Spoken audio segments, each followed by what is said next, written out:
தாம்பரம் அடுத்த படப்பை அருகே கத்தியை காட்டி துணிக்கடையில் துணிகளை அள்ளிச் சென்ற பட்டாக்கத்தி ரவுடிகள் போலீசாரிடம் சிக்கியிருக்கின்றனர்.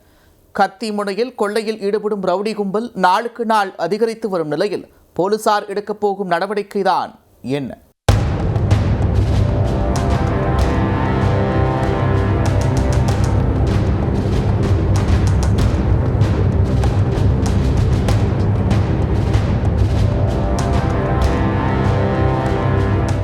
சென்னை தாம்பரத்தை அடுத்த படப்பை சிறுமாத்தூர் கிராமத்தைச் சேர்ந்தவர் 35 வயதான அபிஷேக். இவர் சாலமங்கலம் பேருந்து நிலையம் அருகில் மென்ஸ்வேர் துணிக்கடை ஒன்றை நடத்தி வருகிறார். இந்நிலையில் கடை உரிமையாளர் அபிஷேக் அவசர வேலையாக வெளியே சென்றிருந்தபோது கடையில் பணிபுரியும் லோகேஷ் மட்டும் கடையில் இருந்துள்ளார். கடந்த மாதம் 25ஆம் தேதி மாஸ்க் அணிந்தபடி கடைக்கு வந்த 3 நபர்கள் சட்டை, t-shirt, pant, smart watch, bluetooth, earphone என கண்ணில் பட்ட அனைத்தையும் எடுத்துள்ளனர். 3 நபர்களுக்கும் பிடித்த துணிகளை எடுத்து கொண்டதும் கடையில் பணிபுரியும் லோகேஷ் 18,500 ரூபாய் தாருங்கள் என பில்லை கொடுத்துள்ளார். அதற்கு அவர்கள் கத்தியை காண்பித்து மிரட்டிவிட்டு கடையில் இருந்து திருடிய பொருட்களுடன் எஸ்கேப் ஆகியுள்ளனர். இந்த காட்சிகள் அனைத்தும் அங்கிருந்த சிசிடிவி கேமராவில் பதிவாகியுள்ளது.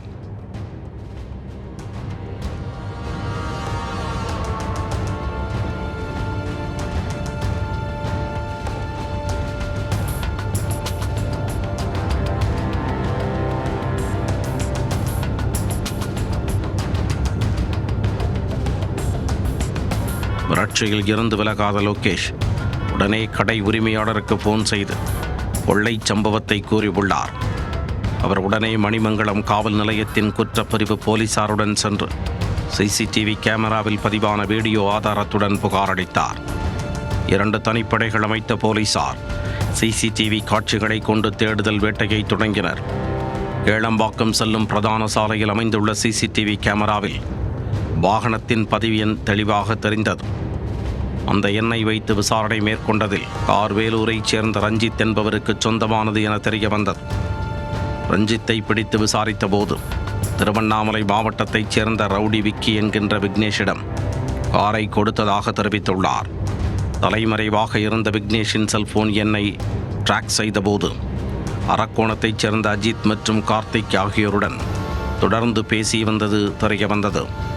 முதலில் அஜித்தையும் கார்த்திக்கையும் கைது செய்த போலீசார் அவர்களிடமிருந்து 3 சட்டை, 3 பேண்ட்டுகளை பறிமுதல் செய்தனர்.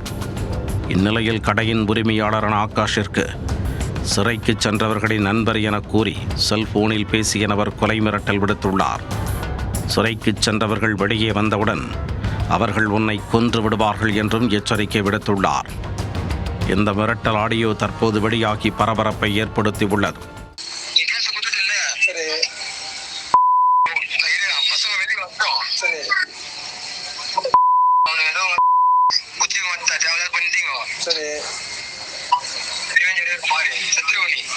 சரி பிரதர், யார் சாவரான்னு பார்த்துலாம்.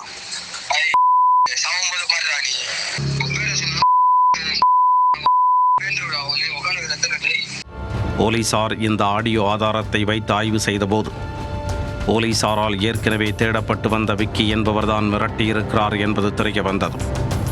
தலைமறைவாக இருந்த விக்கியை அரக்கோணம் பகுதியில் வைத்து தட்டி தூக்கினர் போலீசார். அவரை மணிமங்கலம் காவல் நிலையம் அழைத்துச் சென்றபோது போலீசாரிடமிருந்து தப்பிக்க முயன்று எகிரி குதித்து ஓடியிருக்கிறார். அப்போது தவறி விழுந்து கையை முறித்து கொண்டதாக போலீசார் தெரிவித்துள்ளனர். அவரிடம் நடத்தப்பட்ட கிடுக்குப்பிடி விசாரணையில் படப்பை ரவுடி ஆல்பர்ட் சொல்லி தான் தனது கூட்டாளியுடன் சேர்ந்து துணிக்கடையில் கொள்ளையடித்ததாக வாக்குமூலம் அளித்துள்ளார். அதன் பேரில் ஆல்பர்ட்டையும் தூக்கிய போலீசார் அவர்களுக்கு உடந்தையாக இருந்த அருண்குமார் என்பவரையும் கைது செய்தனர். இவர்கள் பயன்படுத்திய காரை பறிமுதல் செய்து 3 பேர் மீதும் வழக்கு பதிவு செய்து நீதிமன்றத்தில் ஆஜர்படுத்தி சிறையில் அடைத்தனர்.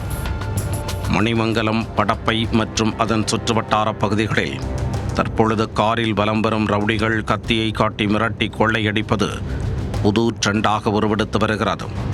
கடந்த 3 மாதங்களில் மட்டும் 20ற்கு மேற்பட்ட கடைகளில் வளர்ந்து வரும் ரவுடிகள் மாமூல் அட்டகாசத்தை அரங்கேற்றியுள்ளனர். மேலும் நள்ளிரவில் இந்த கார் கொள்ளை கும்பல் வழிப்பறியில் ஈடுபடுவதாகவும் கூறப்படுகிறது. இதன் மூலம் மணிமங்கலம், படப்பை மற்றும் அதன் சுற்றுவட்டார பகுதிகள் நடமாட முடியாத அளவுக்கு ரவுடிகளின் கூடாரமாக மாறிவிட்டதோ என வியாபாரிகளும் பொதுமக்களும் அச்சத்தில் ஆழ்ந்துள்ளனர். ரவுடிகளின் அட்டகாசத்தை இரும்பு கரம் கொண்டு அடக்க வேண்டிய மணிமங்கலம் போலீசாரும் கைகட்டி வேடிக்கை பார்த்து வருவதாக வேதனை தெரிவிக்கின்றனர். ரவுடிகளின் அட்டகாசத்திற்கு முடிவு கட்டப்படுமா? பொறுத்திருந்து பார்க்கலாம்.